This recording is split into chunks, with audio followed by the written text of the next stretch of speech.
Most people think a post-meal walk burns calories, but the bigger effect is glucose control. After you eat, blood sugar rises as digested carbohydrate enters the bloodstream. The pancreas responds by releasing insulin, trying to move that glucose into tissues. Skeletal muscle is the body's largest destination for glucose after meals. That is why muscle can behave like a sponge when you start moving. The key idea is not magic. It is basic muscle physiology. When muscle fibers contract, they increase glucose uptake even outside normal insulin signaling. Researchers link this to contraction-driven GLUT4 movement toward the muscle cell surface. Think of GLUT4 as extra doors opening so glucose can leave the blood faster. More open doors means less glucose staying trapped in circulation after the meal. This is why walking can blunt a spike without canceling the meal.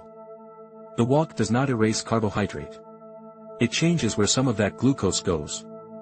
Instead of lingering in blood, more glucose gets pulled toward working muscle. That can flatten the peak and improve the overall post-meal glucose curve. For many people, that feels like steadier energy instead of a fast rise and crash. Timing matters because glucose usually starts rising soon after the meal.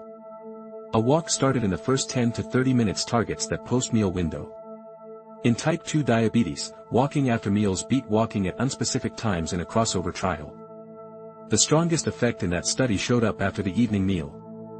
That finding matters because dinner is often the heaviest carbohydrate load of the day.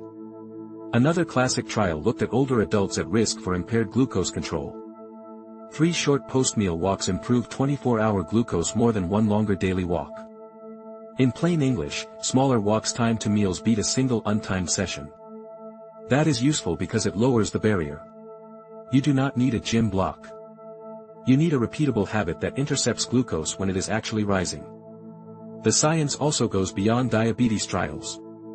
Systematic reviews show breaking up sitting with walking reduces postprandial glucose and insulin. Even 2 to 5 minute activity breaks can help compared with staying seated for hours. That does not mean every tiny stroll works equally well for everyone. It means muscle contraction itself is a powerful metabolic signal. A practical 10-minute walk sits in a sweet spot for real life. It is long enough to create repeated contractions but short enough to repeat daily. You do not need to power walk like you are late to the airport.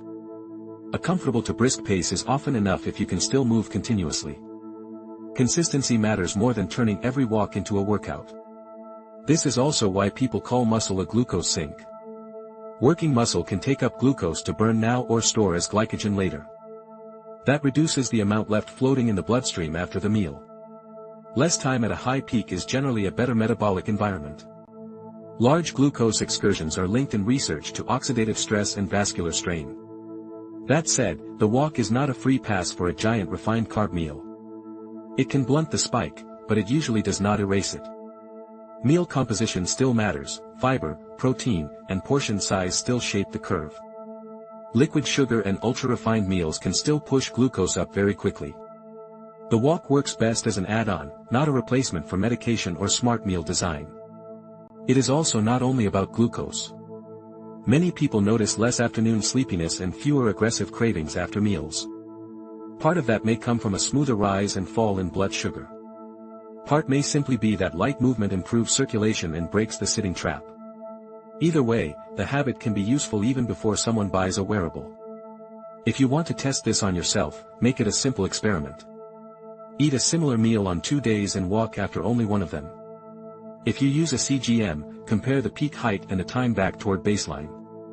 If you do not, compare energy, hunger, and the urge to snack soon after. Self-testing often makes the physiology feel much less abstract. There are safety notes, especially for people using glucose-lowering medication. If you use insulin or certain diabetes drugs, exercise can sometimes push glucose too low. That is a bigger reason to personalize the plan with your clinician. But for many people, a 10-minute walk is a low-cost, high-upside microhabit. The takeaway is simple: moving muscle helps soak up sugar, so walk after meals.